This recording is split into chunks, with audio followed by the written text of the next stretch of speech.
All right. Good evening, everyone. It is now 7:01, and we are calling this April 25th meeting of the Concord Finance Committee to order. And I want to remind everybody that we are being broadcast and recorded. And so when you speak, please speak into one of these microphones clearly and closely so that you will be able to be heard and recorded for posterity. I see we have a quorum, and we will begin the business of this evening's agenda. So the first thing on the agenda is the introduction of new members, and as Phil has suggested, I think it would be a great idea if we went right around the table, and I think if we started with Dee, say who you are, and just you could say a little bit about your experience in town, what you've done recently, and how long you've been in town, etc. That would be great. Okay. Dee Ortner. This is on, right? Green button? Yeah, okay. There's no, the green light. Oh, all right. Dee Ortner. I've been in Concord this time for 9 years, and one time before I lived here from 96 to 2001, 5 years during that time. I'm just rolling off of the Community Preservation Committee. I've served there for 4 years. I was a select board appointee chair for 2 years during that time. And yes, our last meeting is in May. And if you have any questions, I'd be happy to answer them. Oh, League of Women Voters, I've been involved in that for more than the period of time that I've lived here, so 25 years or so. Where did you go off to between your stints? Back to the Philadelphia area. Uh-huh. I have family in that area. And what's your vocation? My vocation? Yes. Or what was it, or whatever?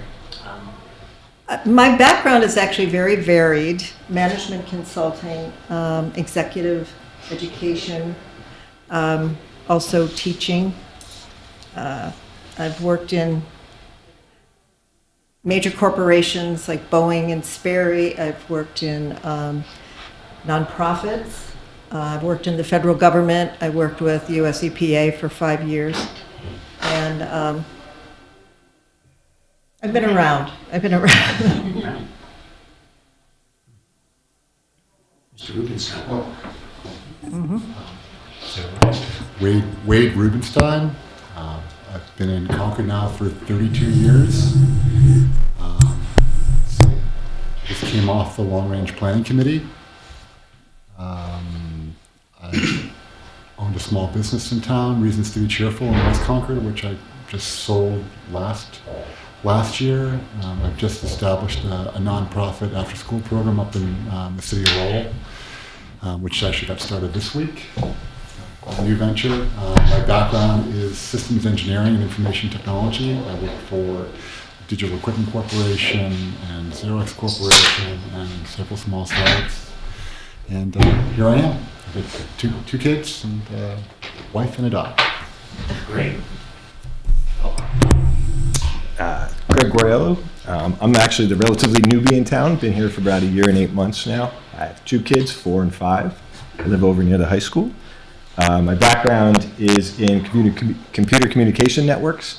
Currently run the operations for a small software startup out of Cambridge that does parametric modeling as a service, responsible for about 1,000 servers daily, and doing all the works associated to them. Have been in large companies like Verizon and very small companies like an 8-person startup as well. So that's my background. Well, welcome to town and welcome to the finance. Thank you very much.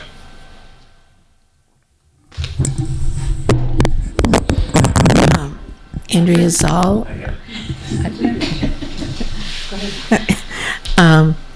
I have lived in Concord for 47 years.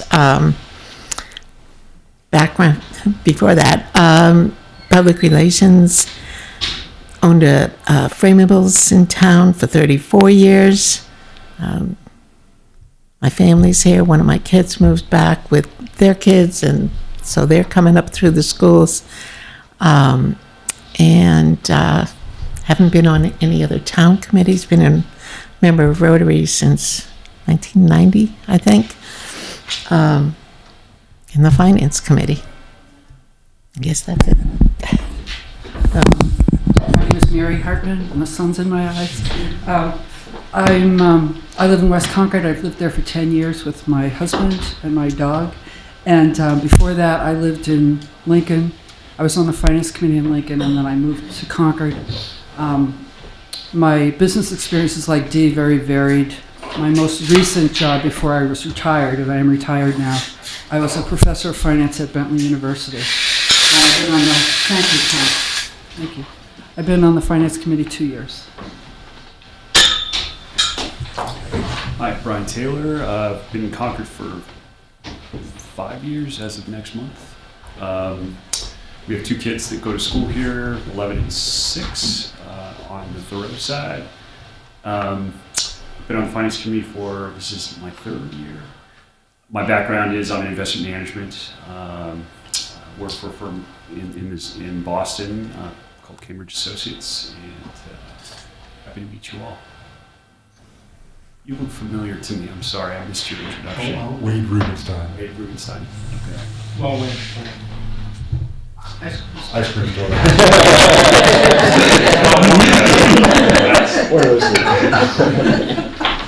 So I'm Tom Tarpey, current chair of the Finance Committee. Will be finishing my term as chair in the May meeting, within the first 15 minutes of it. My family and I have lived in Concord for 21 years. I am in the hydroelectric business. I've worked for the same company for 38 years.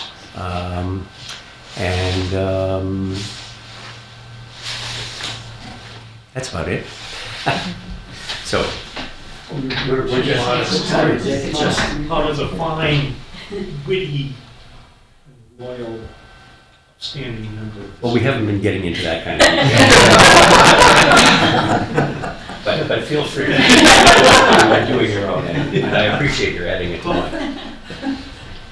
Oh, so we are describing Introducing ourselves. that we've gone around the table and you've Oh, okay. Yes, Yes, I see new that. members, unfortunately. That's okay. I'm Dick Jameson, and this is my 6th year on the Finance Committee.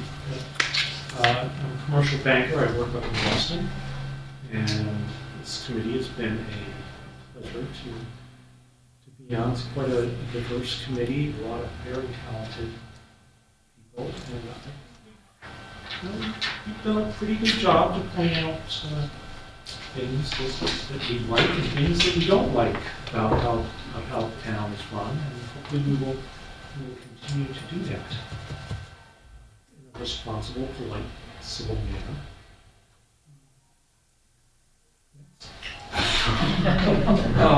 I'm Carl Packard.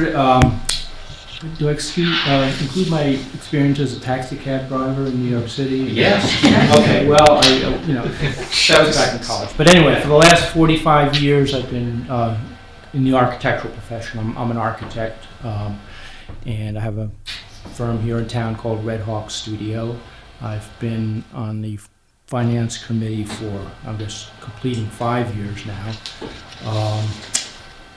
Planning Board, the previous Long Range Plan Committee back in 2003. Historic Districts Commission too. Okay. I'm Chris Reynolds. I've been in Concord 6 years. I have 2 stepchildren at the high school. I've been on the Finance Committee just about a year, and my background is in finance. So I'm retired now, but my last role was as an executive with Fidelity. Phil Swain. I have lived in Concord for 22 years. My wife is a school teacher at the Thoreau School. She's had Brian's kids. She has. And They are fans. and we have 2 grown daughters who went through the Concord schools. I'm a lawyer at a big law firm in Boston, Foley Hawaii.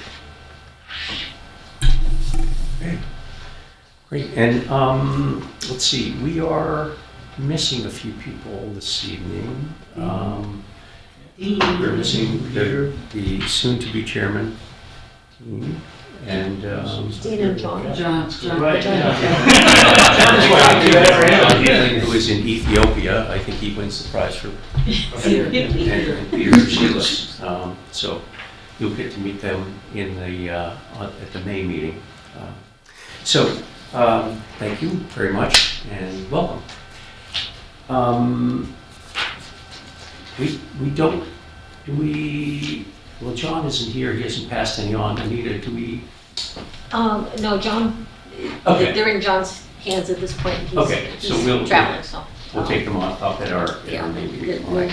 you'll have probably In terms of 3. correspondence, we did have a single piece of correspondence, which was from a citizen who was urging us to, he wished to address the committee, and his purpose was to urge us to adopt a new method of municipal finance. And I advised him that the sort of methods by which we finance things in town are not within the purview of the Finance Committee. You might think it would be, but it isn't. And therefore that he should probably address his ideas to our members of the legislature where the rules are set. And so that's where it sets. Did you see that correspondence? What? Did you see that correspondence? No, I didn't think it was anything that we needed to circulate, so I will be happy to if people would like to I see agree it. with Tom. You don't need to see it because he also contacted me. Was Stuart Weeks, who I contacted me because after one of the presentation he did here on something else, I took him aside outside and gave him some trademark advice because that's one of my areas of expertise. But he then decided to contact me about this. But his proposal is way too premature for something for us to look at, and that's what I told him when he contacted me. That he needs to fill out. What he's suggesting is that the town borrow money from the Federal Reserve as opposed to the regular bond market. And so he's got some ideas, but it needs to be more fleshed out before we look at it. Okay. There was no other correspondence. Tom, what about the correspondence we saw from the League of Women Voters? Wasn't that a duplicate of something that they had sent also to the select board? It was right after town meeting. It was similar to a letter. Yes. That was also. It's from Dory Okay. Kehoe. Well, Yes. this is a good point. Well, it was from the whole committee, actually. Yes. Yeah. And it was circulated among us. Didn't we all see Yes, I that? saw that, yeah. Yes. Right. Okay, well, we can discuss that briefly, and I was going to bring that up along with other matters in the chair's report, which I think Okay. I will save that for then. Okay. Right.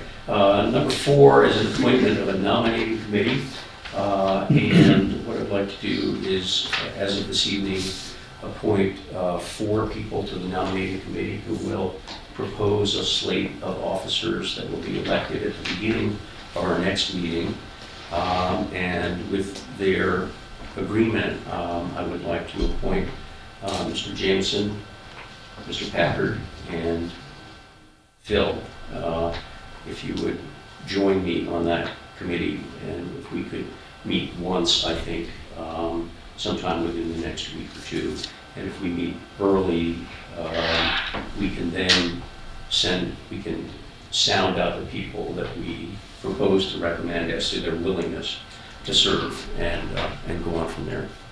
That sounds good. I think we have to make that an open meeting, right? Yes. The nominating committee meeting? Yeah. Yeah, it has to be posted and all that jazz, yeah. Sustainable growth rate discussion. For you new members, I don't know to what extent, I'm sure once you were nominated to the committee, you went back and listened to at least a year's worth of meetings, so that you could familiarize yourself with where we are. So I don't need to give you a lot of background on this, but about almost 2 years ago, in response to some growing concern on the Finance Committee, we began a discussion of what constituted sustainable growth, financial growth in town. And we had a subcommittee that worked on it. We had one public hearing, and we had a report that we voted on and accepted. We originally submitted an article to the most recent town meeting, Article 18, which was set out to create a new, or to modify the FinCom bylaw in such a way that the Finance Committee would annually declare, after deliberation, would declare a sustainable growth rate for that fiscal year of concerning the new town meeting's budget and the following 5 fiscal years. So that rather than doing what we do every year already, which is the guidelines process in which we listen to the budgetary needs of the 3 budgeting entities in town, and after listening to them and conferring about those needs, issue our opinion as to what would be a prudent guideline for their spending. In addition to that, we have developed a strong feeling that it would be a big benefit to the budgeting entities to know what they should be shooting for budget increases going out into the future. And this year's town meeting gave a really good example of the importance of that, in that we're facing not only the financing of a new middle school, but financing of 3 other large capital facilities through the town.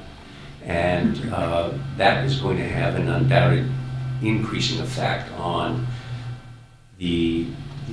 our budgets and taxes over the next probably 15 or 20 years. And we really like the budgeting entities, some of whom are going into negotiations with their major major unions right now, to keep that in mind while they're negotiating with their unions, that we are also going to, the taxpayers are going to be burdened by major capital expenditures and the amortization of those. So would anyone else like to add anything to the discussion of sustainable growth before I bring this to a conclusion? Well, is now the time to think of ideas to keep this idea alive? Take it back on the road? Well,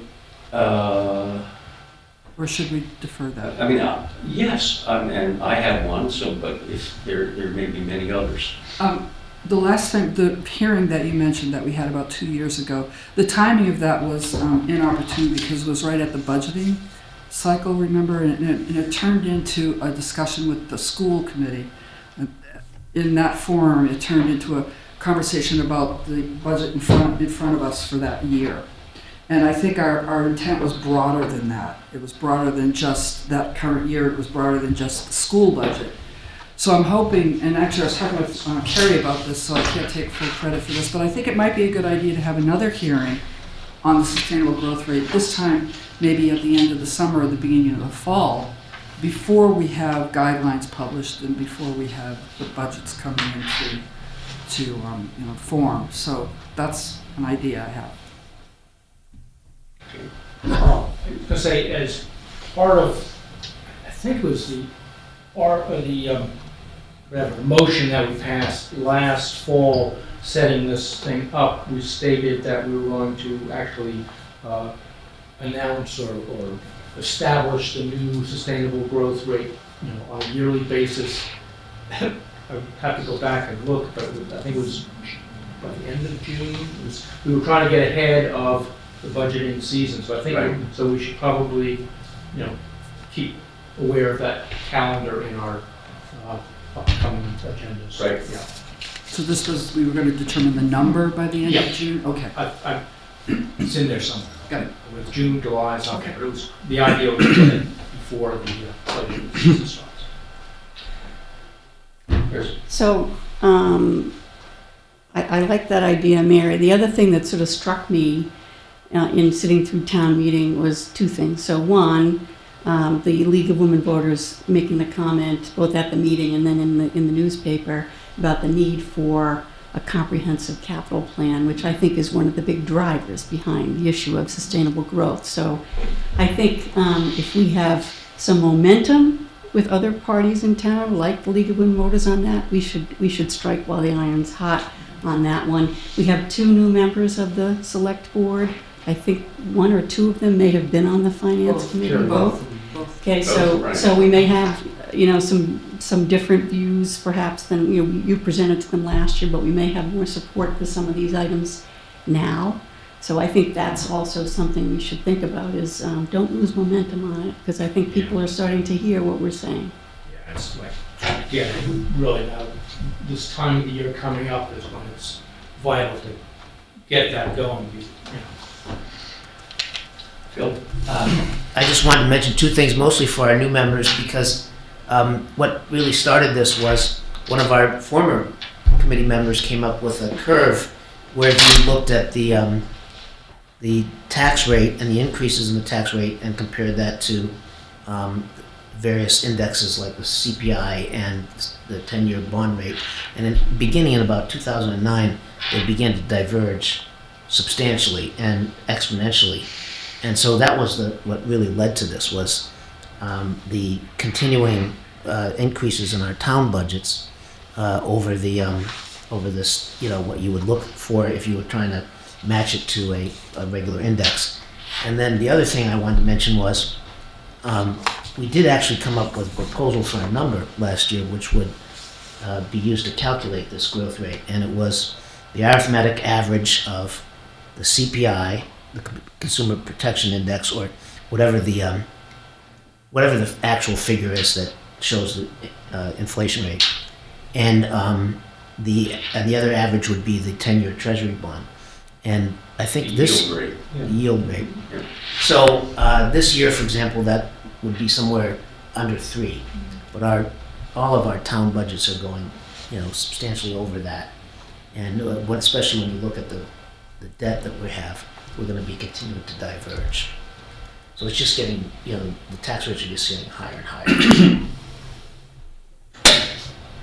Question, so is the growth rate including the capital expenditure or just for operational expenses? Well, tax rate, so It would include the growth. yeah. So it's It's every. total budget, yeah. Yeah. I think it was median tax bill. Right, so it's median tax bill. So I'm doing this from memory, and people should correct me if I miss any salient feature of it, but the definition we came up with for sustainability was that any one budget or sequence of budgets would be considered to be sustainable to the extent they did not result in any unintended change to the character of the town. Now, you might say that character of the town is a pretty nebulous quantity, but I think what most of us had in mind was, in terms of town character, was economic diversity. And one of our past finance committee members made the observation that there is a certain group of taxpayers in town for whom a tripling of taxes would not be a crushing blow. But there's another group in town for whom a 10% increase is quite a strain. And property taxes are one financial factor that put pressure on people who are housing burden, which is a term that's used by Housing and Urban Development. So if you are spending more than 30% of your household income, you are deemed to be housing burdened. And real estate tax is one of the elements considered to be a part of the housing expense, and therefore can cause people to be housing burdened and maybe causing people to have to move out of town, who we would like to keep here as citizens. Question.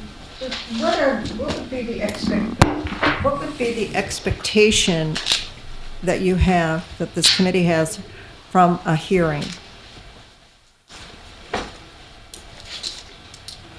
Well, I don't know, Mary, you're proposing a hearing, so I would have that question asked to you. I think our expectation would be to present something that we call the Randall curve, which is this curve that shows the diversions that Phil outlined.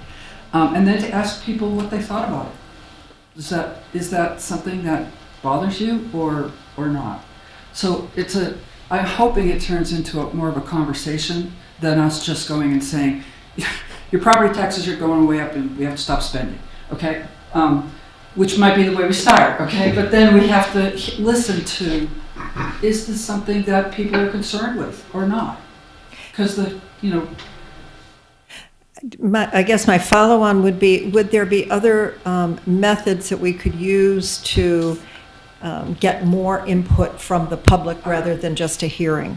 I think that's a great idea, and that's another thing that I'm glad you brought it up, because yes, I think that I would be willing to work with people in this committee to do a roadshow, actually, to go out and start, let's bring up this conversation, let's show you what we're saying, and get some input back from you. So, I think Concord can, the League of Women, right. The whole list.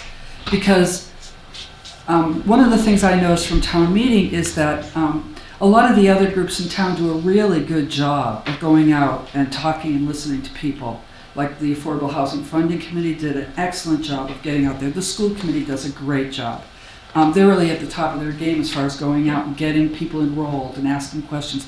And we have a hearing, okay? So we could do a lot more as far as getting out and talking and listening to people.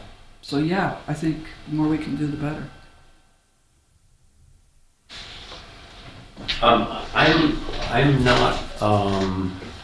I'm not against having another hearing on this issue, but I don't think that we should wait until after hearing before we decide on and publish our first.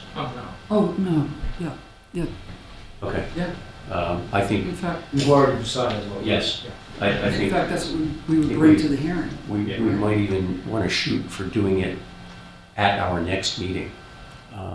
Doing what? Having the... Establish the rate.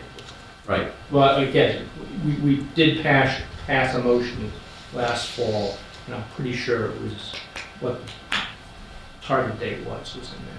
So who does that? Who is the subcommittee now that, because I know, because people have left. Well, as Phil said, I mean, it was kind of specified, I believe, and although I'm not sure whether it was totally specified, but we should go back and find out. But there were certain metrics that we had said we were going to use. They could be changed over time, and so maybe it's like we should just revoke that these are the metrics we're using, this is the number that they come up with. Yes, another, something that I don't think we did in any of those subcommittee meetings was see how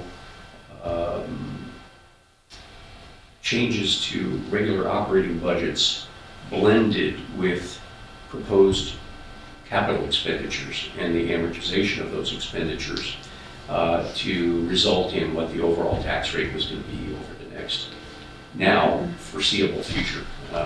We know now we're going to be financing a middle school certainly within 5 years, probably as soon as 3 years from now. And we can develop some numbers as to what that is going to do to our tax rates and take that into account when we decide what constraints there should be on operating budgets. in order to keep the overall increase within some manageable bracket. Another thing that, is one of our responsibilities is to publish or project a 5-year growth rate of taxes. And we've been doing that since, for quite a number of years. And we have been thinking about sort of fine tuning that so that it is more true about showing what those growth rates are going to be, because we haven't really been including capital expenditures and debt service on those for these things that are out there on the horizon. You really have only been including the ones that voted at town meeting, which is kind of too late. So that's probably, we should really kind of use that 5-year model, which is it's a huge Excel workbook. But to inform, what we're saying about the sustainable growth rate. It would be great if you new members would let me know and the team know if you have any particular skill sets that you might bring to bear in some of these tasks, including doing the 5-year projection of tax burden, which is something that we have to do. We have we're ordered to do that by town meeting, and we do it each year for the following 5 years. And as Carl has said, it's an immense Excel spreadsheet that takes in a lot of factors, but it is not as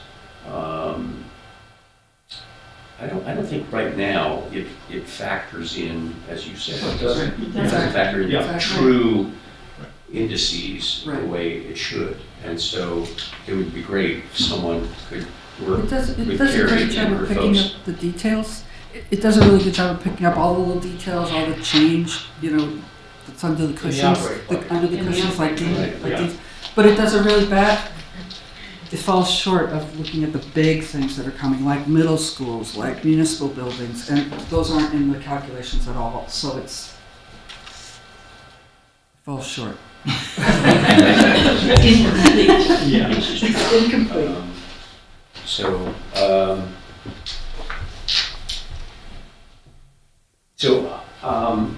I would be willing to draft a simple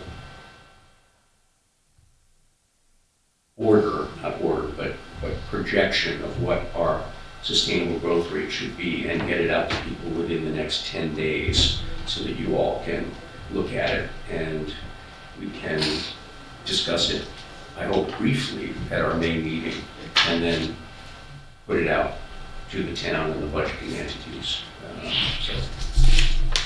And Tom, maybe write a letter to the Concord Journal to explain it. Sure. And get that out in time for the schools and the town to be able to have it in hand when they start the negotiations, the next round of negotiations, which I think the high school union is already starting negotiations. And so that, having a number that they can use as a sort of top number would be helpful. Yes. Can I make another suggestion? For the first time in my memory this year, the Chamber of Commerce sent out mailings to all of their members, explanations of the articles, some of the articles that were in question at town meeting. And that reaches a lot of people and also stirred up a lot of response. That would be another avenue that I think would reach a lot of people that maybe don't even go on the town website to look at announcements, and that's another way. But since the chamber, and I had a discussion with the director about this when I first saw it, this is something they want to do, so I think we can make use of it. So maybe along the lines that Mary was discussing in terms of outreach. Yes. Somebody could go and meet with the chamber to discuss this. Well, If you send them something, this will go out. Yeah, I think there Yeah. are two things we've got here. When Yeah. you're talking to them via outreach, but also there's a mailing that goes out that Right. we could maybe put something similar to what we do in the warrant, which is either we recommend affirmative action or no action. It's just a thought. This was We email. have time. This was a big email. We do Oh, get it's email. invited Thank annually to the Business partnership. business partnership breakfast. And I think it's right around this time of year, isn't it? It's the first Wednesday of every month. So, I so it's see. coming up in May, the first Wednesday in May. Right, that's what I seem to recall going with. That we get invited to that Right. meeting in May. So we should probably plan to do something for that. Even though we won't be completed with our report by then, we can relate to them where we are. That's soon. That's next Wednesday. That's soon. Yes. May. It's very soon. It's the first. Well, when is it? Wednesday? It's Wednesday. Wednesday. Every Yeah, Wednesday. Maybe we should make sure we have people there. Maybe we'd be better off seeking an invitation at their meeting in June. There's no way, I mean, it would be meaningless because, Just All a right. couple of thoughts along this line. One would be the light plant has a little bulletin that it sends out every month, and it's to all the residents who have power in their houses, I guess. But it's possible that you could have an insert in that, in their documentation that goes out. I think that they might be amenable to that. Also, I know the Affordable Housing Task Force went around to all the committees because they came to the CPC to talk about their 4 articles. And they might, we could probably get a list from them of who they contacted. I think the Real Estate Association, you could go to some of the churches in town, Council on Aging. So there's, we could just develop a whole list of places, of targets, to try to get meetings with them, just to broaden the reach and also just to make people more aware. Also the schools, I mean, the school committees would be other ones that you'd want to go to Yeah. and present this information. And the select board, Yes, you're right. So I think that's a great idea, especially the mailing. Although what we could do instead of the municipal light board is the tax bills, right? They go out quarterly, and so this would be a good opportunity. Another one too. Right, but anyways, it would be Good timing. we have we put a lot of work into the finance committee report, which Chris has a finance committee report right here, right? It's a great document, but oh no, it's a great document, but it's almost too much. A 1-page insert 4 times a year might get more readership. With a graphic, with a random curve or something like that. Definitely. okay, anything else on? All right, let's move on then to town meeting recap. So we will have, the moderator will be with us at the beginning of our May meeting to give her version of the recap. But I didn't want to wait too long to talk about our thoughts about what happened at town meeting and perhaps delve into what we did right, what we did wrong, what we might do differently next time. So I think the easiest way to do this is to start with the articles on which we made recommendations. And I don't have my report in front of me, but I think we made recommendations on Article, was it 14 or 16, which was the Middle school, yeah, that was 14. So I have a couple of thoughts on that. So first of all, I just wanted to relay, after the town meeting, I had an informal discussion with Carmen Reese, the moderator, about the role of FinCom and what she should do, I think, at the meeting. She was sort of receptive to it, which is to describe to town meeting, whenever we get up, that the role of the Finance Committee is to be the financial advisor to town meeting. And we're appointed by the moderator to do that. Because I think the impression that people had, at least that I felt, was that we're this bunch of grumpy old people that try to keep them from spending money. And, we're mean and miserly.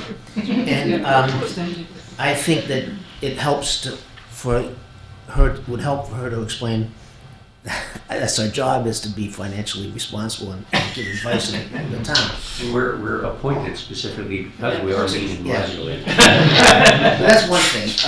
The other thing I think would help, just for what it's worth, so my presentation was on the school article for the middle school feasibility study, and we were just trying to reduce it from 1.5 million to 750,000.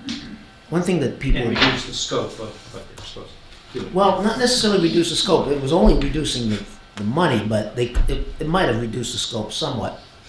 But one thing that is not explained to the town, but we all know, at least I think everybody needs to be reminded of, is anytime you allocate money to the schools, they can spend it on whatever they want by state law. So once it's allocated, it's their money. And so even though they said at the town meeting, we're only asking for 1.5 million. If we don't have enough, if it's not that high, we won't spend it. They're allowed to do that. And we've seen that multiple times where the school gets money and then they spend it anyways. They don't turn it back to the town. Of the article. No. Once it goes, it's theirs by state law. They can spend whatever they want. You raised a question that I never had answered to my satisfaction. I thought it was raised at least as was never clarified to whom the money was going to be. It's going to be spent for that Article 14. Was at the direction of the Board of Selectmen or the town building committee. Yes. But if you read the statute, and if you go by past interpretations of school spending, it's allocated for the schools. It could be used for anything. And somebody may make an argument. I hope this new schools committee and administration doesn't do this. But we've seen in the past stabilization funds for technology have been used to build concrete signs out in front of the high school at a huge inflated price. And we've seen money allocated to the superintendent and the deputy superintendent for vacations. None of that was allocated to them, but the schools approved that. So I think people need to understand that when they say, okay, well, we're just going to give them extra money. I don't think it needs anything more than a dry statement that this money, if it's allocated to the schools, can be spent on anything under state law. I don't think so. Well, I think I read the state law at one of the meetings recently. They can, but didn't they stand up at town meeting and say that they wouldn't? They stand up at town meeting 3 years ago and said I'm that sorry, am I middle naive? school will I last for believe 30 them. years. I believe them. But they said the middle school will last for 30 years if we gave them $1 million for But that was a different boilers. administration. I feel like we have a new administration, and I feel like I want to have a conversation with them, and I think it's built on trust. I agree. So- I agree. But a lot of the things that you just articulated were done in a past administration. So now we have a new superintendent who's made statements publicly that if the money, allocated, if they can get it done for less expensive, they'll give the money back. I believe them. And I want to trust them, and I want them to trust us. So I would like to build a relationship with them where we have a conversation that's based on trust and not distrust. Oh, well, I certainly commend this new administration. I think it's a whole new sea change. But I just think that people need to know Okay, fine, The, right. the law, People that need is, to they know. can, Yes. they can spend on I whatever they want. agree. And certainly the old administration fiercely defended that. What?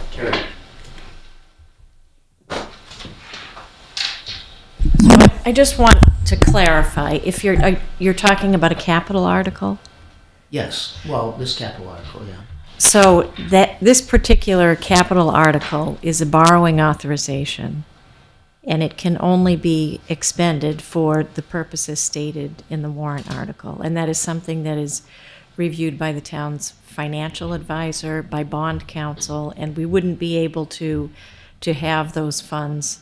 They wouldn't be eligible for borrowing if they were spent for some other purpose. As opposed to the budget, and they do have bottom line authority on the budget, so the budget could state, it could be itemized in a very detailed manner, but by a vote of the school committee, they could move money around outside of town meeting. But for a capital article, it's tied to the words that are in the warrant article Well, that's good to itself. know, although how did they take the money that was capital for the high school and spend that on concrete signs for $150,000? It's something. Nobody watched that. Yes, that's true, but I'm just saying, it's something that the town should know. What, maybe on a capital article, there's no concern, or maybe we just need to be careful about what the capital article says and keep an eye on I things. think to tie the signs to the high school building. Right, project exactly, is yes. fine. So it's part of the high school. Loosely. Well, anyways, that's one other point, just one other point. What happened to me at the town meeting was, so for people that make these presentations, so the moderator requires you to present your slides by the week before, Friday, the week before, so I got my slides in. And she said, okay, that's good, I don't want any surprises, here are the school slides. So I got the school slides, and so I prepared my presentation accordingly. And then the slides that were presented at the town meeting, including the rebuttal slides that the school had, were things I hadn't seen. So we just need to keep that in mind, that, if you're making a presentation, check to see whether what you've sent in, what you received as, other context is current or it's going to be changed. Because there were points that the schools made in their presentation, especially in the rebuttal to my presentation, that I didn't have the ability to respond to, that I could have. So on Article 14, do any of you who went through that exercise have any feelings about what we might have done differently, both in terms of what we presented as a recommendation, how we presented it, and Andrea? Again, it goes down to communication and getting the word out. The response of people that I heard in a town meeting was, if you try and cut that, and some of the speakers that stood up for the article did not understand that we were not saying you can't build, we don't want you to build a middle school. That was by limiting the funds, and we were hoping to break it and do the first part, and if that seemed to be okay, then that was going to take until next year, and then if that was working, go to more money to do the rest of it. But people interpreted our negativity as being, Finance Committee doesn't want a middle school built, period. So And we were very clear that that wasn't what we were saying. I think Phil in his presentation. Yeah. Right, but that isn't what, in communication, that isn't what people heard. And they were already understood before they went that the Finance Committee was recommending no middle school. Right, but I think that that is disingenuous. And what we saw was a concerted effort and a lobby to get a constituency in front of town meeting to vote the way that they wanted to vote.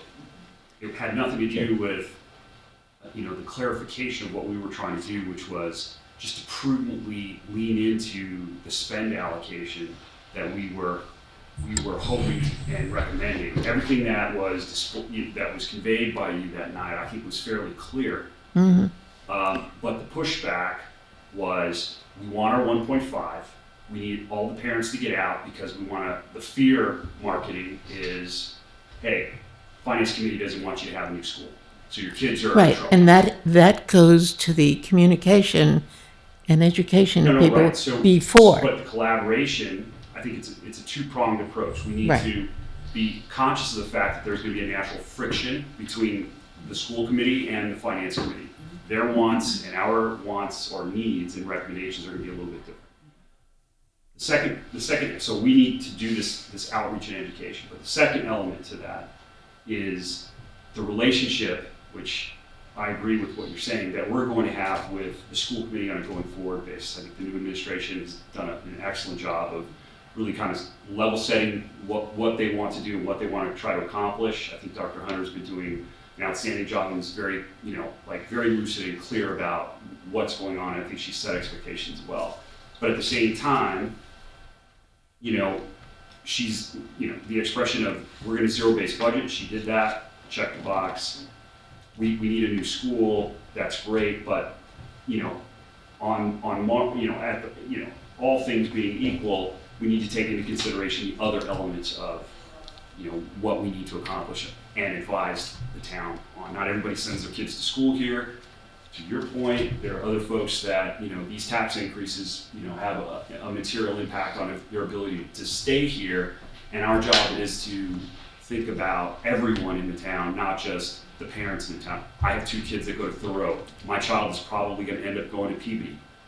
This is going to impact me. So, but our job is to advise on behalf of everyone. And so we do need to engage the school committee. We do need to engage the people. But I do believe that it's important that the town, hopefully the town moderator is receptive to really kind of setting the baseline, on a going forward basis. Like, this is the role of the finance committee. We are not adversaries here. We are just making informed recommendations on what we should be doing. A couple of points. I went back and listened to and it was very enlightening, the finance committee when the school committee members were there to talk about the feasibility study. And at that point, they called it a feasibility study. They didn't say feasibility study / schematic design.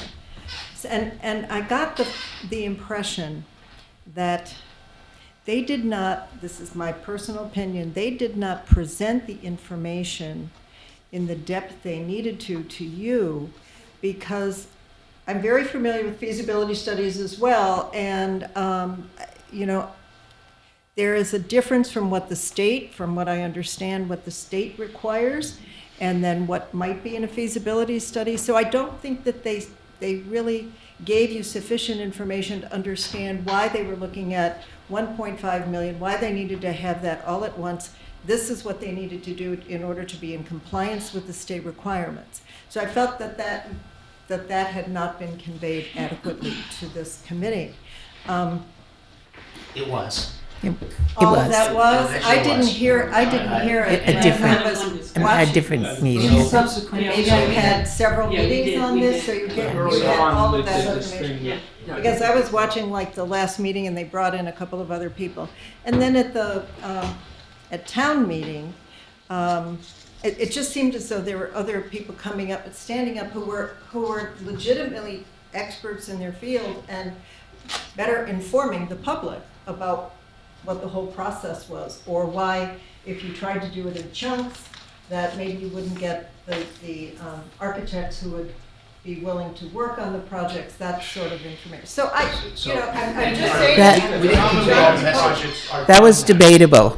We didn't convey. But I do think, going forward, there was a point that you raised about not having the information. ahead of time of changes that were being made by, at the presentation that the school people were going to make. And maybe that's something that could be brought up to the moderator, that if there are changes made in any of the documents that are going to be presented, and they're done after the cutoff point, the week before, that the moderator should be responsible, or somebody should be responsible to check and to get that information out. Because that happened on the affordable housing ones as well. When all of a sudden, the numbers were changed, and No, they changed gee, on the you fly, know, yes. and somebody has to make a change in their decision, and maybe you have a half a day to think about it. So that might be something that the moderator, they could talk to the moderator We should, about. and she needs to know the effect it has. And then because- another thing would be, the town manager, I believe I understand this correctly, the town manager is supposed to be setting up the committee who is going to be working on this feasibility study / schematic design. And it would seem to be prudent and a good idea if there was someone from the finance committee on that. Can we do that? Well, you can request it. No, You we're can request it. limited. A finance committee member's not supposed to sit on another You committee. can be observers. Yeah, we can observe. You can make observations too. But we can't be a member. It's in our bylaw. Well, that's not a standing committee, though.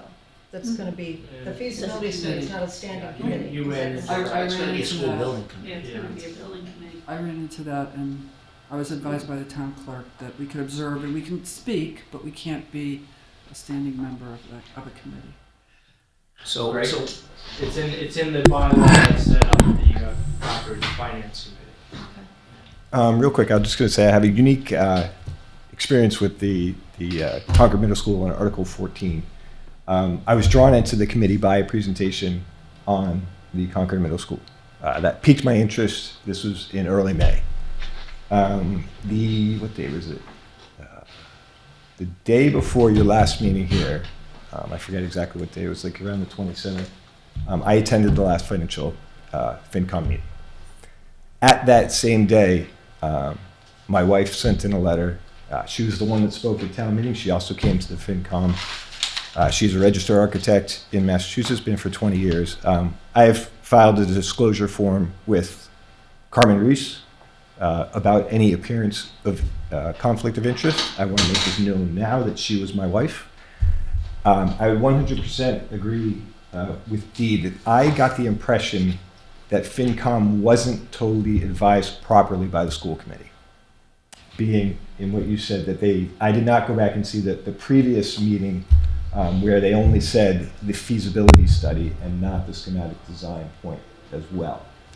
That was my impression, that the school committee didn't do its job in explaining that to this committee. My unique experiences, she's my wife. She's over dinner, we've countlessly talked about MSBA projects that she has worked on, and nowadays they go hand in hand. So I do support that was possibly one thing that the financial committee didn't get. Not as a responsibility by the financial committee, it wasn't presented clear enough to the committee. So I made a mistake then, because I didn't understand at first what the reason for the feasibility study costing $1.5 million was when I went to the MSBA website, and feasibility studies cost $300,000. Right. But once your wife came and explained, no, they go together, they're standard with feasibility and graphics, I went back. I proposed we cut it in half because I thought it was way too much. If it's $1.5 million and the average feasibility study is $300,000, $1.5 million is way too much. And so we cut it in half to $750,000. Your wife came, explained graphic design is included. So I went back to the MSBA. Sure enough, they are usually together.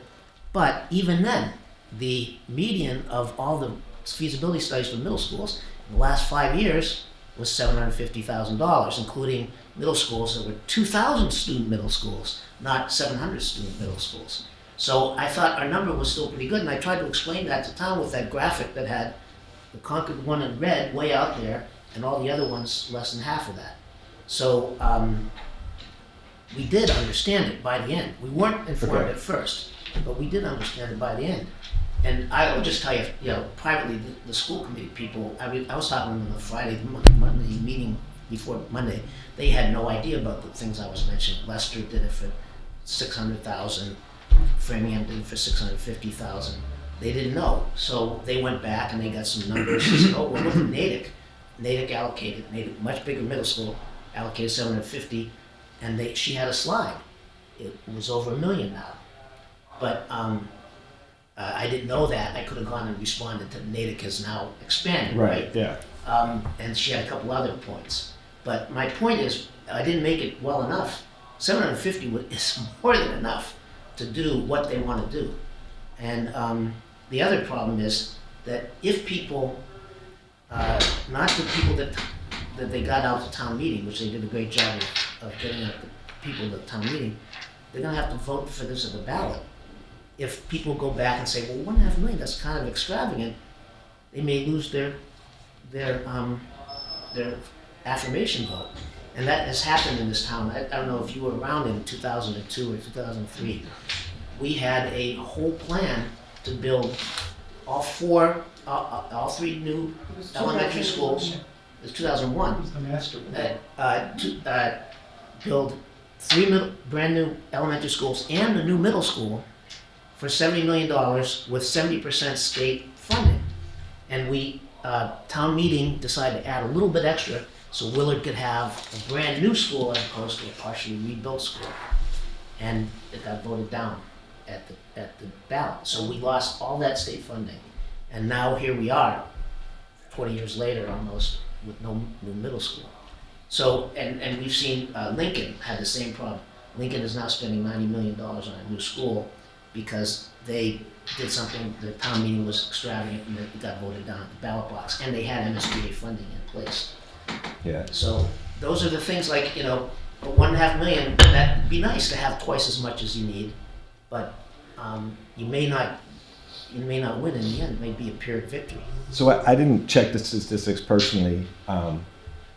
In conversations with my wife, that the average of 750 was what they asked for, not what they finally spent on it, right? So some of those numbers are higher into the 1 point into the one.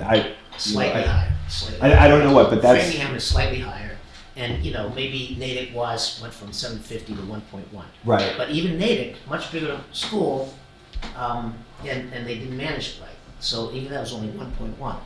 So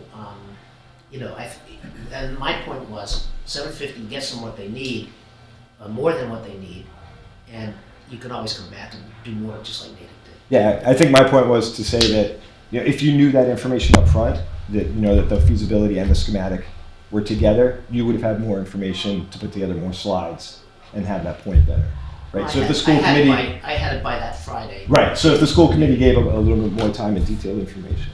Can I just? Sure. This is actually more for Carrie. Regarding the 1.5, that's sort of contained in its own for its own purpose. But I wasn't necessarily clear on if they were to spend less than the amount, what happens to the balance? What are the mechanics of the remainder of that amount? Let's just say it comes in at 900. Mm-hmm. So it would just remain in the warrant article until it's closed out by town meeting. If for some reason it's $900,000, the feasibility and schematic design is done, town meeting could either close that warrant article, or they could transfer it to another warrant article, say the construction project. But we would not be permanently financing that project until it was complete.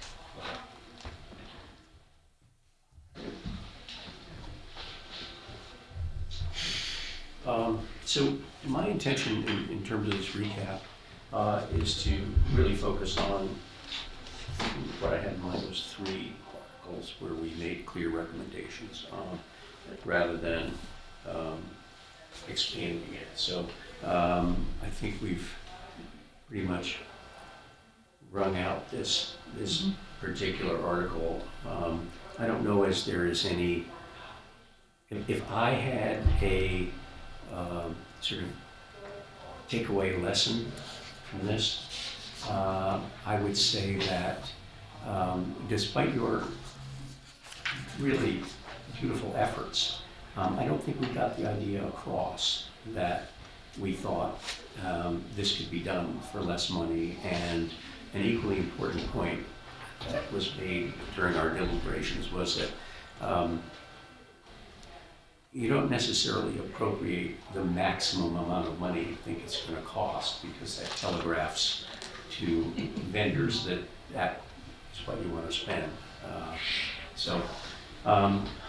Right, the approach, Jared and Jared Stanton and Heather Bowell explained to me how they came up with $1.5 million, and they came up by they started by asking, would $1.5 million be enough to do a feasibility study? And so the architects all said, oh yeah, that's enough. And so the way to do it is to build up from the ground and to say, well, what do other feasibility studies cost? Not to say, well, let's take a number. If that is enough, and ask the person who would be bidding on it whether that would be enough. Yeah, sure, you want to pay $1.5 million, that'd be fine. It's great. It's like if you bid for, you go starting for a car, you walk in with, you're walking with $100,000. Well, can I get a Chevy for $100,000? Oh yeah, sure. Great. So, Okay. I think the next time we should take a lesson from this past, that issue. The next was Article 16, the Concord Carlisle capital projects, where we recommended no action. And town meeting thought otherwise. And again, I don't. No, they don't meaning to. Oh, we did fail. Yeah. Oh, okay. But I think it failed because of environmental concerns. At least that's what I heard. Well, that was That one of the big- reasons why. Yeah. And I think that's why we voted against it. I think we had a vote, and I think half the people were voting based on the, whether it's environmental or other reasons why they thought. June was the one who spoke most passionately against the parking half of it. Yes. And I think her major concern was that the high school had not explored all of the other available alternatives, including harnessing the inventive power of the students themselves to deal with this problem. But the environmental side was certainly a part of it. You're right. Right. So, Tom, June that he's talking about, I've never been able to say her last name. Brzezinski. Who? She was phenomenal, but she was term ended, unfortunately. But she could just grab a hold of something and listen and just really get right to the meat of what needed to be said. And I think what we were trying to get the school committee to do is separate the two issues. And we also, if I remember correctly, got a surprise on that one as well. There was something that was mentioned, I can't remember. The I'm not- appropriation was reduced just before the meeting. Yeah, Yes. yeah. We had a meeting just before town meeting to deal with a couple of last minute changes that we really didn't know about. But the reason that we were given, or that everybody was given a town meeting for not separating, it had something to do with drainage and, yeah. If you put the roads in first and then later on had to put in whatever else was decided for parking, you would have to rip up the roads. Yeah, That's but that what they said. wasn't explained beforehand. That wasn't, no. They came I up mean, with that. that was just kind of like, oh, we can't separate it I think it because. was a What I political remember was decision. that if you give it, they wanted to combine the projects because they thought it would be more economical. You get Exactly. contractors Right. to bid on the whole thing. Right, we heard the reverse. I mean, Yes. keep it together. It was also a political decision to keep them together because, one project may be popular with some, one with another. Right. Right. One thing I think we should recognize the schools did do right was they did reduce the cost. So it was $2 million, they brought it down to 1.78 or something based on hard numbers from the Public Works Department. So, in contrast to what we were saying on the Article 14, they were at least, paying attention to what the proper number should be. Again, it was a last-minute change. Although I pushed them on that, but I actually thought the price should have been half of that. I was surprised Public Works came in at 1.78, but they did, so, that was a better number. Yeah.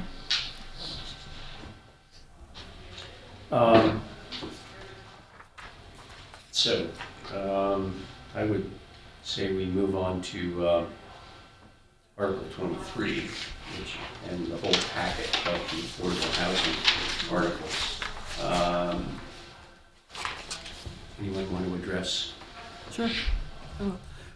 There were 4 articles for affordable housing, and the Finance Committee recommended no action on the first one, which asked for the use of free cash. The vote was 10-1 in the Finance Committee. The other articles, the Finance Committee was split on the use of the real estate transfer fee, and it recommended affirmative action for the building permit fee. So I stood up to articulate the Finance Committee's position on the use of free cash, and I expected that it would pass anyway. And what I was hoping to do was to really alert people to the fact that the use of free cash really is the use of property tax, because the town's going to want more money next year, because these other 2 warrants, the real estate transfer fee or the building permit fee, have to get approved by the legislature. So that's going to take time. So in order to keep the pipeline full of money, they're going to come back next year. So I was hoping that by standing up and saying about our reservations about the use of free cash and the reasons why, that might, preclude next year's coming back for more free cash. And the other thing is that, and I also brought up the fact that we want free cash for a stabilization fund, which I think we should, in fact, have a warrant article for a large stabilization fund for the middle school next year, so that will draw that down and make it less available. And the other thing that I've been thinking about this a lot is that I think the other thing that worked against us here is that we didn't have good communication with the select board when it came to this particular warrant article. The select board made a decision to put this warrant article in front of town without talking to us. And if our role is to be the advisor for the town on financial matters, it just seems to me that it should be a conversation that we have with the select board before the warrant is actually published. So I'm disappointed that we don't have a select board member here tonight. And I'm hoping that the relationship between the Finance Committee and the Select Board becomes more collaborative with new people on the Select Board. But those are my takeaways from that loss. So I have a comment on that as well. And so in the meeting, it wasn't until we were in the meeting that it was clear to me that the building permit was not an established rate, even though when Todd came and spoke to us, he gave us numbers. He did. He did. He gave us numbers. So then all of a sudden, again, it said it didn't have a number in the warrant, but I had not looked at that. I know the presentation that he made. And that's why when we were at the table, that's why I said, wait a minute, there's no numbers on this. I have no idea how much they're looking to raise. Why would I have voted for anyway? So that ended up having us change the vote in the meeting, which again, it's bizarre to me that can happen. I think that goes back to a point I think you made, Dee, which is talk to, when Carmen comes here next month, we might want to talk about the fact that these warrant articles were kind of written kind of ambiguously and changed on the fly. Right. Because they also changed where the money was going to go to. Exactly. And they had a reason for that, which the town council explained, but we never knew that before the meeting. That was an important change that happened at the last minute. So, anyway, originally the money was not supposed to be going to the Concord Housing Development Corporation. And the last article, in fact, included them. So, again, that's just... But that wasn't really our fight. I mean, Yeah. but anyway, those are my reflections. Anybody has anything else, I'd be happy. So I thought the oddest thing was, it was in the second article, which was the Real estate transfer? the real estate transfer, when Dean got up and said on behalf of the Finance Committee, we are torn. And I thought we had decided in advance that would be just Mary would make the presentation, that we support no action on it. But if somebody goes up on behalf of the Finance Committee and explains that that's really, it was really a 50-50 vote, or it was at one point it was one way and then went the other way, it really made us look bad, and made us look like we were equivocal and we didn't have a recommendation. And so I think we need to avoid anybody going up that we don't agree in advance what the message is going to be. I thought we agreed in advance the message would be delivered by Mary. And that would be our sole message. Am I wrong? Or was the reason, when we had that last minute meeting just before town meeting, that article changed? And so that it became a different ballgame. There were a number of things in the article that changed that we didn't have to discuss. No, that article didn't The change. What 600 changed is our vote. 600,000. Our vote changed. Our vote Our changed. The people who showed up for the meeting were different than the people who had showed up for the previous meeting, so our vote. What about that It went from 600 6-5 in favor to 600. 5-6 against. What about that 600,000 exemption? Was that in there? Yeah, there was an originally? exemption. Oh, You're right. Yeah, I mean, that was a big, That's right. that was a big thing. You're right, and that was You're a right. change. And Yeah. that was a change. That was a and big then you had change. to vote again. So it was, So But it was but we also- didn't as have he- time to discuss As it he at all. explained it, he also said it wasn't the same people It wasn't. who voted the first time, Right. and then the change occurred, and then it was a better outcome than what you had even presented, or what. Which what is you- true. I think people. Yeah, which I is think true. a few And people then- changed their votes. And then it changed back to no no, action. no, we had different that's not people in the true. room. We had different people. And we voted no action Yeah. at the last minute. The meeting right Yes. before the town meeting, we voted no action. And we didn't have a spokesperson because it was. It was last. See, when I I thought you were designated, I thought we decided at that meeting that you were gonna present that we vote no act, No, because we voted affirmative action. We, as a meeting, for that article, for the real estate transfer fee, we voted as a group to recommend affirmative action. but then the night before, And then the night before, we had a different group of people in the room, we took another vote, and we switched. So I was ready to stand up and say that we recommended affirmative action because that's what I voted. But, oh, so you didn't make a presentation on that? no, Dean did. Dean, that was the one Dean Dean presented. stood Oh, up I and- see. Dean stood up and Oh, I said that thought- we had the. Well, it wasn't clear to me, I thought we decided Mary was gonna make all the presentations on the housing. No, And because she was I, just gonna present. I would have been happy to say affirmative action on the real estate transfer fee, but that's not how it happened. Well, then we should have decided But what the that- message was it gonna actually be. was passed. Should have decided It was what passed. happened. On the real estate transfer tax, since we changed our vote, we Right. should have then decided We should have, what the message should be. yes. And we should have said it's gonna be no action, what was gonna be, we voted one way, then changed our mind, because I think that just made us look bad. So we need to make sure that we all approve the message. I'm not sure why we reopened it for another vote. Because it had changed, because of the 600. Because of the change. That's what Andrew was talking And again, this goes back to what Phil was saying. It was a surprise, and we didn't have time to have a meeting and discuss it and go over it and get another vote after discussion. But, you know, We were knew in a about- big hurry. Actually, we knew, when we took the initial vote to vote in favor of it, we knew that the $600,000 exemption was in the works.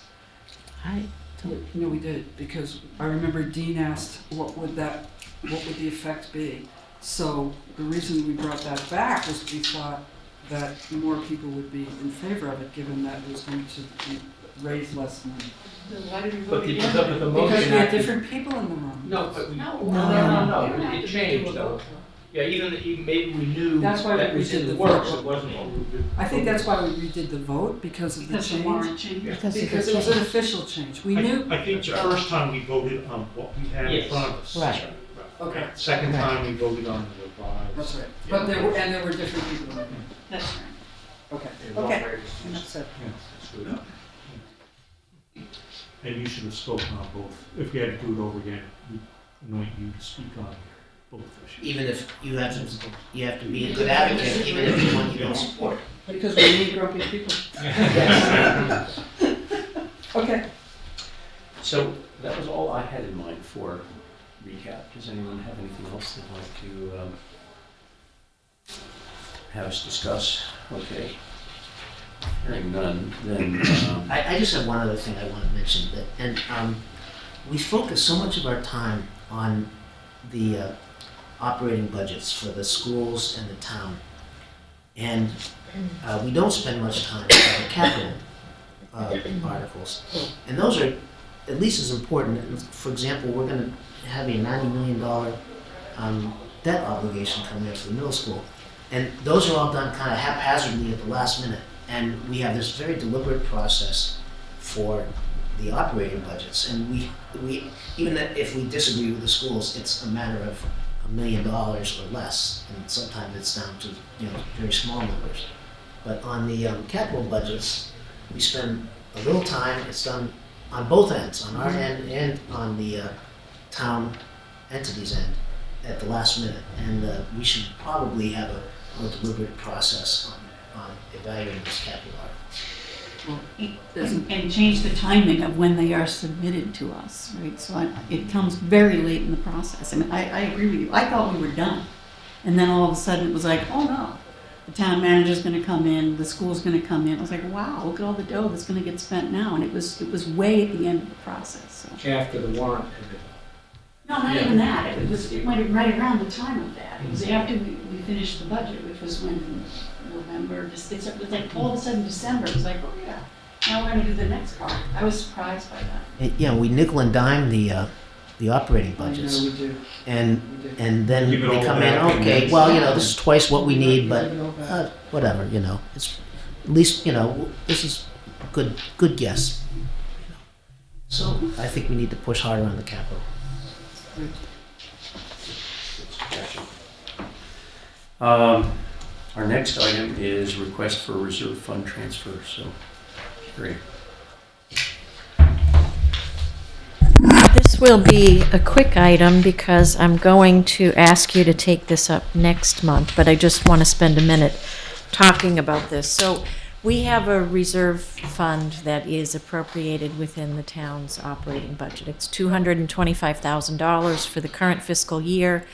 That money can only be spent with the approval of the Finance Committee, and it's for extraordinary or unforeseen expenditures, and a presentation is made to you to explain the issue. What I try to do is when those things appear to be on the horizon, I give the Finance Committee a heads up so that you know something is coming. But what we like to do is wait until the end of the fiscal year to see if we can cover this expense somewhere else within the budget. So I've mentioned to the Finance Committee before, we have the issue with legal expenditures, mostly as a result of the Estabrook Woods matter, but we also have other general legal matters and a number of employment contracts that are under negotiation, and have spent a little more on labor attorneys this year as well. So at this point in time, the legal appropriation for fiscal 19 is $350,000. It's $100,000 higher than it has been in typical years. We had the additional $100,000 added to the budget at special town meeting in December. At this point, we are about $65,000 over that $350,000 mark.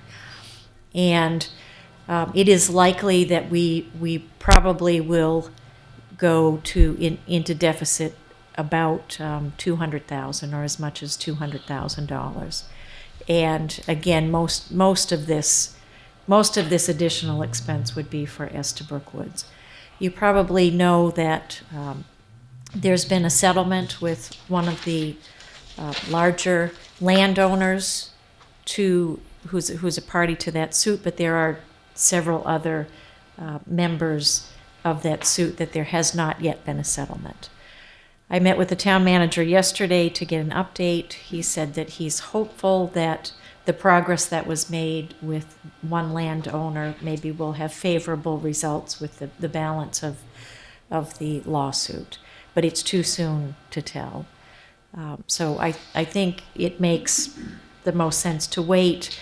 I'll give you an update next meeting, and a formal request will either be made next month or in the month of June as we're closing out the fiscal year, when we know exactly what that request might be. Can I ask a question on something that might be related in terms of the end of the year? Nagog Pond, can you tell me where the money comes from to pay for our legal services? Does it come out of the town budget, or does it come out of It comes from the water enterprise. From the enterprise budget, fund? yes. Okay, all right, thank you. So, Carrie, thank you. I didn't hear that there was a settlement, which is good news. So can you share which landowner it was? Harvard University. Oh, okay, good. So they own most of Estabrook Woods, right? Yes, and maybe it was mentioned at a select board meeting, and I assume probably there's something on the website, probably something in the Concord Journal as well. So that's great. So how is it that we ended up 200,000 over? Is it most due to this Estabrook Woods lawsuit? The expenditure year to date through the end of March for Estabrook is about $225,000, I believe, of the $350,000. General legal services are about $135,000, and then the balance is with Labor Council. And what are we paying hourly? I know that we do a very good job of keeping the charges down, but I know the top rate is $325 an hour. That would be for the partner in charge. Not all of the work is done by the partner, so the rates are that would be the high end. So so that's good. Yeah. Okay. Great.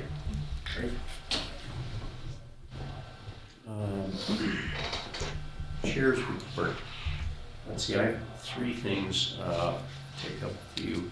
The first is I'm going to have to give you details by email, but I think, Carrie, would you help me remember dates? The Department of Local Services runs a sort of a boot camp for new finance officials, and I think that's taking place.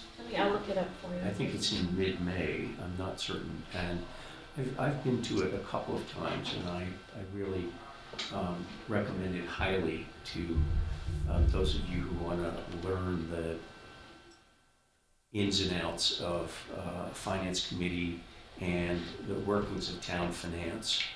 And have you found something, Carrie? There are two sessions. One is in Sharon on May 16th, and one is in Auburn on May 23rd, and I can send that out to all of you. So is that in Auburn, is that at Holy Cross College? Is that, or does it say? Auburn Town Hall. Auburn Town Hall, okay. But those are pretty valuable sessions. It's an all-day session. I think, does the town pay for people to do that? And you get a little box lunch. But it's a very it's a day well spent. So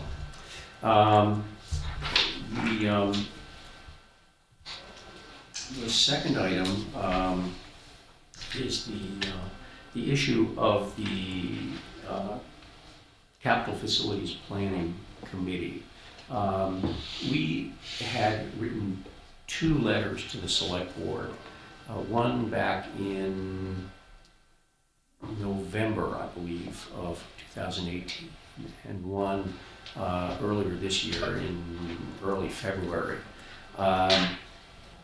We never heard back. Well, the substance of these letters was requesting that the town, the select board, form a capital facilities planning committee to look at, in a comprehensive manner, all of the upcoming needs for capital facilities and plan out how those facilities should be added to the town in a prudent way.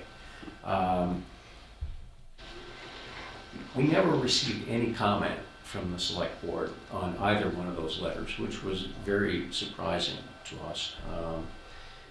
Especially the second one, which went out in February, which was very pointed because it alluded to the upcoming middle school expenditure. The finance department had recently done a capital facilities, a debt study that showed what would be the likely effect on tax rates if all of these major capital expenditures took place within the 5-year period that the budgeting entities had said they were necessary.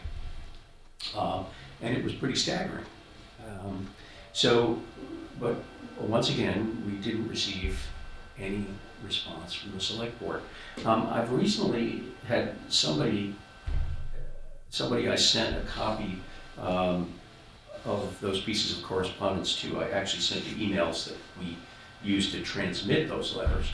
And there's some small chance that those letters were never received, that they went to an incorrect email, went to a private email rather than to a Town of Concord email. So we really ought to look into that to see if that is in fact the case. I know the first time the February letter went out, I spoke to the chair of the select board shortly after, and he said he had never received it. And so we sent it again,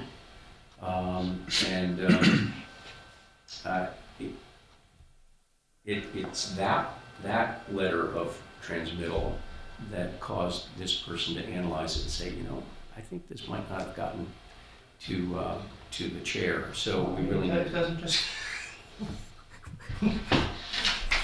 We can't just take paper and take it from downstairs to upstairs. Yeah, we could. We could do that. I think, let's see. Anyway, he's usually really good.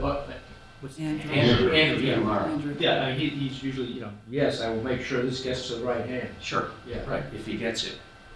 I do know, I talked with Chris Whalen about the facilities planning committee, so I know he's aware of it. Sure, I know people were generally aware of it, but I think it's possible that they didn't receive it as official correspondence, which, so. Going forward, Tom, wouldn't the observers to the respective committees also be a way to make sure that the communications are happening between boards? Like, I know Tom was our observer, and Sure.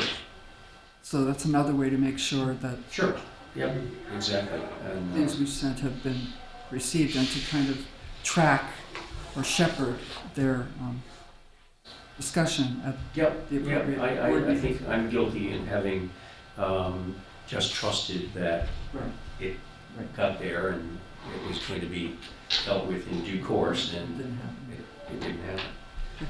So I'm definitely at fault for that. The last item I wanted to talk about is the fact that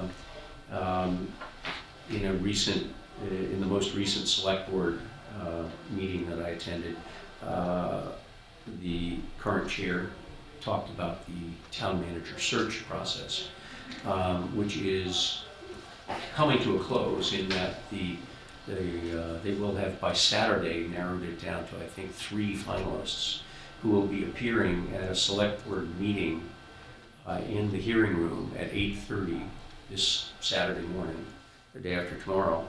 And the candidates, those 3 candidates, will be questioned in public, and I think there will be a chance for members of the public to submit questions. I'm not certain about that, but I'm certainly planning to attend that, and I recommend as many of you who can to do that. When is it again?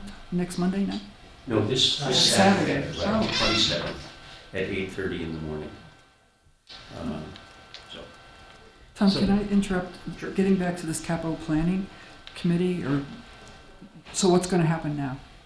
Is there going to be a capital planning committee? Well, we're going to make darn sure that they get copies of both those letters. And I will follow up in person with a communication Okay. with Mike Lawson. Do you know if they had received the email from the League of Women Voters at the select board's meeting and how they I had? do not know the answer to that. So, along that line, we also had a proposal last year for a permanent building committee, Right. and it's the same idea. And what they're doing is planning to have an ad hoc middle school building committee. But one of the points that I was advocating for the permanent building committee, and I did appear before the school committee and explain all that, or the select board and explain all this, was that committee would develop expertise in things like feasibility studies. And so they would know, okay, feasibility study includes the graphic design phase, and this is how much they should cost. This is the ballpark. MSBA projects. For MSBA projects, yes. Right, but they would still know. And what I say, they know how to deal with architects and contractors. And architects will always, oh, you should do this, you should do that. No offense to architects, that's their job. I get it You need from to lawyers deal all the with it. Contractors, there's always amendments, right? That's like, oh, well, it turns out that, the soil's bad, or, it turns out, oh my gosh, there's a hill here. We need to add more money. And a permanent building committee would be able to, understand that, as opposed to, learning it for the first time when they're confronted with it. And so I think that's important, that we got to push that too, because we've got, besides the middle school project, we've got 3 major municipal projects, and if we have a permanent building committee, they can get up to speed on all those things. And there's all kinds of things that they would have to do, where knowing how to deal with this would help, as opposed to dealing with it on an ad hoc basis. Okay. So if you write a letter to them, remind them of both, please. Both will get to them. All right, so that's it for my report. One other thing I'd like to mention before I stop the chair's report. And I said this anecdotally to a few people who were here before the meeting began.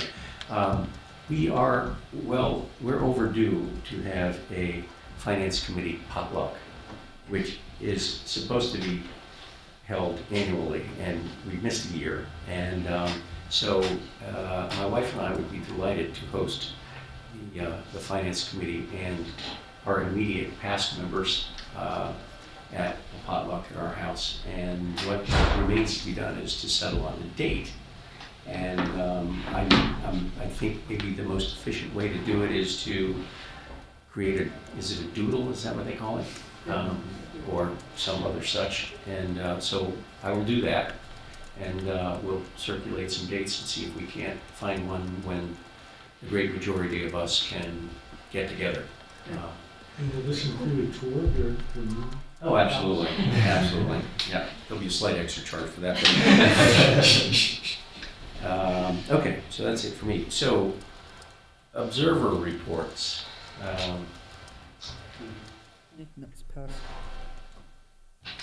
No. Phil? Oh, I'm sorry, yeah, nothing. They met the same night we had town meetings. Okay. Nothing. Nothing significant.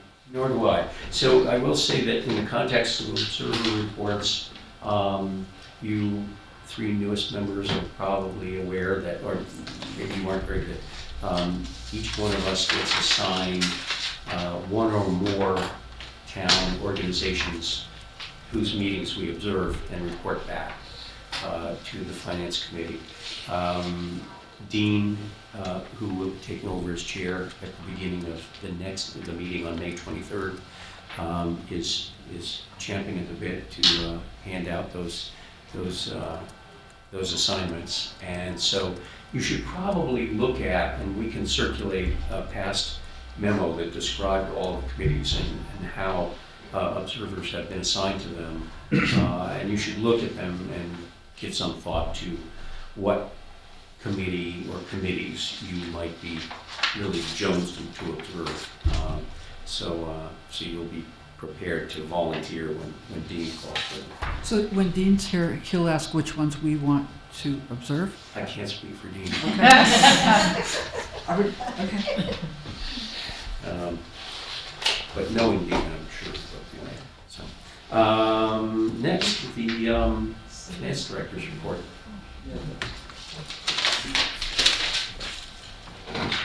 Just one item that I wanted to mention. At Monday's select board meeting, the board voted to call the special election for June 4th for the middle school feasibility study. And that's it. Other than that, That will be the only thing on the ballot. that is the only thing on the ballot. And we have to do that because it's debt financing? Yes, that was subject to a Prop 2 and a debt exclusion, yes. Okay, great. So, citizen comments. Mr. Grom, is this your last meeting? I'm sitting this meeting out. Next meeting, I'm going to make a comment. Oh, okay. And our newest school committee member, are you the official observer of this? No. You are? I'm the unofficial observer. Oh, okay, all right. We haven't made those determinations yet. And you have no comment I'll as a have to citizen? consult my All right, well, other committee members. And, I mean, we're pretty sparsely attended here tonight, so that's great. So, Motion to adjourn. Second. Okay, all those in favor, please leave.